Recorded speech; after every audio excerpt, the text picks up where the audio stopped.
Encerrada a sessão que determinou a condenação do deputado Daniel Silveira, condenado por agredir, por usar palavras chulas contra ministros do Supremo Tribunal Federal, ameaçar inclusive de forma física ministros do Supremo Tribunal Federal e a própria existência de órgãos públicos como o Supremo Tribunal Federal. Eu volto mais uma vez com Thaís Arbex. A votação terminou então em 10-1. De novo, a única absolvição foi do ministro Cássio Nunes Marques. Antes da gente determinar a condenação final, antes da gente saber exatamente qual o tamanho da pena que pega o deputado Daniel Silveira, é importante ter com você, Thaís, qual o significado desse julgamento, especialmente a lição de quem usa essa retórica de violência verbal, se amparando no discurso de liberdade de expressão, de liberdade de opinião, muito comum desde a eleição de 2018. Qual é a lição que fica nesse julgamento? Márcio, vou responder a sua pergunta com trechos dos votos de alguns ministros, a começar pelo relator Alexandre de Moraes, que disse que a liberdade de expressão não pode ser escudo para a prática de crimes, para discurso do ódio, para ataques, para ameaças às instituições. Isso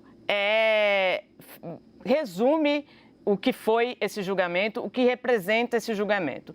E aí eu vou também para o que disse o ministro Dias Toffoli, que em quase 13 anos de Supremo Tribunal Federal, esse é o julgamento mais importante do qual ele participou na corte.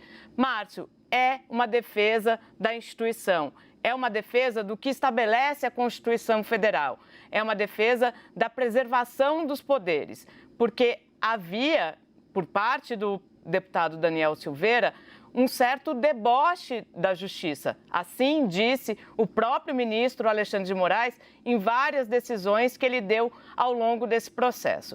E por que é importante o encerramento desse caso? Embora ele ainda tenha algumas partes a serem discutidas, como a cassação.